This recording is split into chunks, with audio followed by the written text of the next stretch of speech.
Jadi kata-kata doa harus punya isi, punya bobot, punya kekuatan iman dalam diri kita. Jangan sampai lagu, puji-pujian, kata-kata hanya mengalir begitu saja karena saya senang nyanyi. No, no, no, bukan. Nyanyi puji-pujian beda dengan nyanyi dadar gulo atau apalah gitu ya. Beda dengan nyanyian-nyanyian pop, tidak. Nyanyian rohani, nyanyian liturgi hendaknya dinyanyikan sebagai sebuah doa, ungkapan iman, ungkapan kasih. Nah sekarang, kalau kita punya Bunda Maria, kita pun tahu bahwa Maria pun menghadapi permasalahan kehidupan. Jadi jangan berpikir kalau orang suci itu pasti hidupnya enak ya Romo, dilindungi Tuhan, pasti nggak ada masalah, pasti senang terus. Enggak, salah. Justru orang suci itu makin bergumul hidupnya. Makin bergumul hidupnya dengan permasalahan. Karena apa? Karena orang kudus itu makin peka, makin punya kebutuhan untuk mendoakan orang lain, peduli pada orang lain. Jadi orang kudus itu tidak bergumul semata-mata dengan kesenangannya sendiri. Bukan, kalau kita kan bergumulnya dengan kesenangan sendiri. Malam ini habis persekutuan doa mau makan apa ya? Wah, paling-paling sudah digin semuanya. Udahlah buat super mie. Aku ada super mie. Itu. Kita masalahnya adalah untuk diri kita sendiri. Tapi orang kudus selalu punya masalah apa? Bagaimana semakin mencintai Tuhan. Bagaimana semakin Tuhan dikenal. Jadi permasalahan itu selalu menjadi tantangan, bagian kehidupan kita.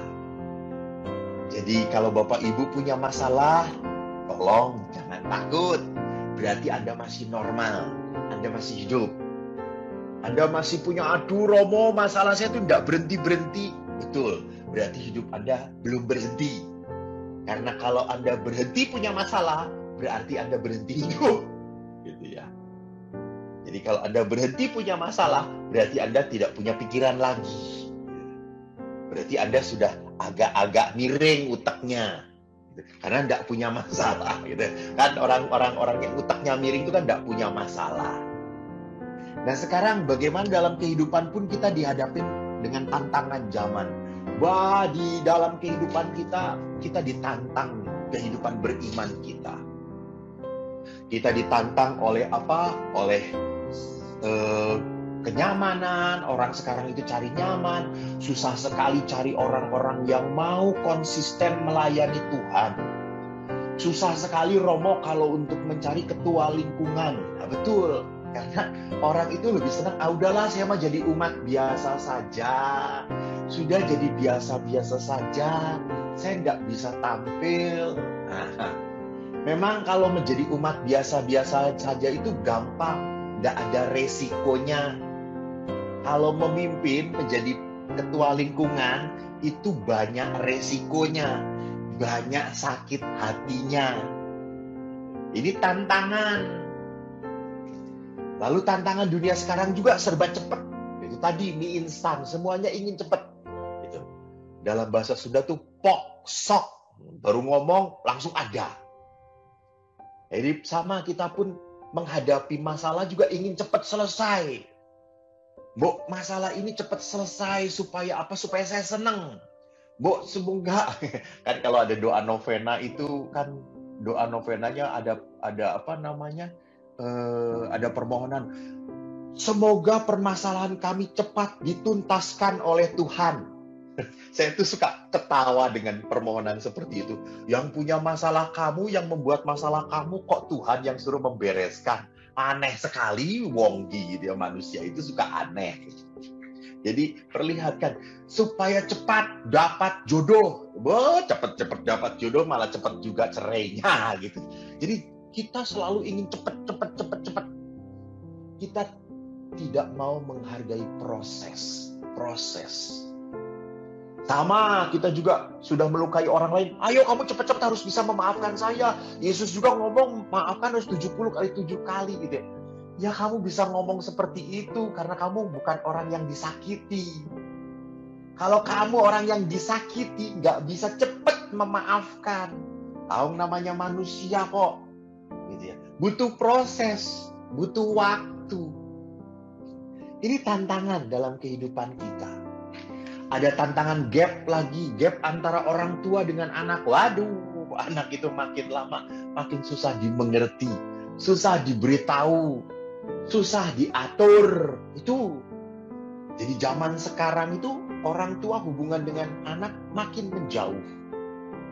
Banyak sekali saya yang melihat peristiwa-peristiwa miris, peristiwa-peristiwa yang memprihatinkan. Ada ibunya ditaruh di rumah yang bagus sekali, oleh anaknya. Tinggalkan dengan tantenya, dibiarkan, jarang ditengok, jarang diberi kabar oleh anak-anaknya. Taunya ibunya meninggal, bukan anaknya yang mengurus, malah tetangga-tetangganya yang mengurus. Ya Tuhan, lihat. Begitu banyak perlakuan anak yang dalam tanda petik saat-saat ini begitu menyedihkan, begitu memprihatinkan kepada orang tuanya. Mungkin anak-anak pun akan membela diri dengan mengatakan, dulu pun saya diperlakukan seperti itu kok Romo oleh orang tua saya. Jadi kalau orang tua saya perlakukan seperti itu, biar ini namanya karma, Romo, karma. Biar nerima. Ya lihat saja bahwa dalam dunia sekarang ini tantangan. Orang susah menjadi baik, orang senangnya apa? Membalas dendam. Jadi tantangan-tantangan ini menjadi semakin berat di saat hidup dengan corona ini.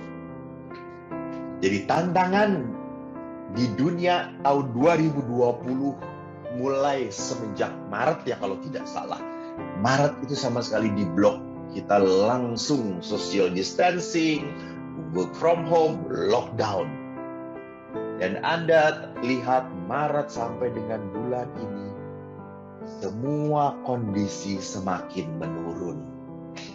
Tadi worship leader pun berkata, kita tahu kondisi kita jatuh, sulit, tapi kesulitan dulu tidak sesulit sekarang. Mungkin lebih sulit, atau sudah terbiasa sulit. Gitu ya. Jadi, sudahlah, sudah terbiasa susah, ya udahlah, mau diapain lagi. Itu. Mau dipikirin juga bofat, nggak akan ganti-ganti gitu ya, nggak akan berubah-ubah gitu. Kondisi kehidupan memang semakin terpuruk. Tubuh kita rentan. Ada orang yang begitu sehat tiba-tiba kena. Setelah kena ambruk langsung. Orang-orang tua yang usia 60 banyak sekali bertanya pada saya, Romo, kapan kami boleh ke gereja, Romo? Kami sudah rindu ke gereja. Jadi sepertinya melihat bahwa gereja itu dengan aturannya membatasi orang-orang itu seperti seolah-olah mereka tidak boleh lagi ke gereja. Saya sampai ngomong, Bu, bukan tidak boleh. Kita harus belajar taat dengan aturan bahwa orang tua itu sangat rentan tubuhnya, mudah kena. Oh ya sudah Romo. Romonya datang saja. Ya sama saja. Nanti kalau Romonya OTG, ibunya kena lagi gitu ya.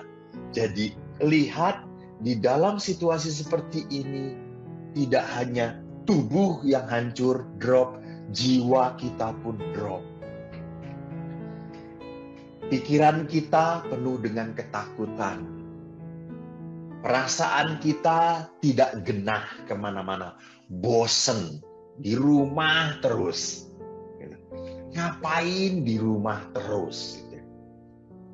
Dan bukan hanya itu, roh kita pun akhirnya mempertanyakan, Tuhan, apa salah kami sampai kami harus mendapatkan COVID-19 ini? Apa dosa kami? Lah engkau kok naruh penyakit, kok wabah penyakit ini pada semua orang. Mbok pilih-pilih Tuhan. Pilih orang-orang yang tidak pernah ke gereja, kena COVID gitu ya. Saya ini rajin ke gereja, Bu. Jangan saya rajin persekutuan, apalagi persekutuan doa saya dekat tempat Yesus lahir, Bethlehem gitu ya. Tempat Yesus namanya kan di Bethlehem gitu, Romo. Jadi kan saya lebih dekat dengan Yesus. Jangan ada yang kena COVID, Tuhan gitu ya. Ini roh mempertanyakan. Peristiwa demi peristiwa sepertinya membuat kita terpuruk. Sosial kita lihat, kita tidak boleh berkerumun lagi, kita tidak boleh bertemu lagi. Ekonomi tentunya makin ambruk, Anda tahu. Saya pun ikut prihatin dengan beberapa keluarga muda yang pekerjaannya dihentikan. Akhirnya harus menjadi Grab. Masuk ke Grab-nya tidaklah mudah karena stoknya dibatasin. Lihat, berusaha, mau usaha pun usaha apa. Situasi politik pun sepertinya dipolitisir. Kita bukan diajak untuk menjadi tenang, malah ada isu ini itu yang membuat kita makin ketakutan. Jadi pertanyaannya, bagaimana kita bisa hidup seturut Injil? Bagaimana kita hidup seperti Bunda Maria, menghadapi kekalutan, menghadapi ketakutan, menghadapi tekanan, tapi kita tetap dituntut untuk menjadi seorang pengikut Tuhan. Bahkan Injil Yohanes dikatakan, dalam hal ini Bapakku dipermuliakan, yaitu jika kamu berbuah banyak, dan dengan demikian kamu adalah murid-muridku. Dan tidak. Sudah kondisi seperti ini, di rumah doang, bosen, persekutuan doa aja tidak bisa kemana-mana selain Zoom. Masih dituntut harus berbuah banyak. Karena dengan demikian kamu adalah murid-muridku. Gimana mungkin berbuah, Romo? Kalau bertelur, iya, karena kami di rumah terus. Gitu ya. Kalau berbuah, tidak mungkin. Jadi perhatikan bahwa walaupun kondisi seperti ini, tuntutan Injil bukan hilang, bukan mengecil dalam hidup kita. Tetap ada, tetap ada. Tetap kita dituntut untuk menjadi pribadi yang berbuah. Karena apa? Karena itulah panggilan kita.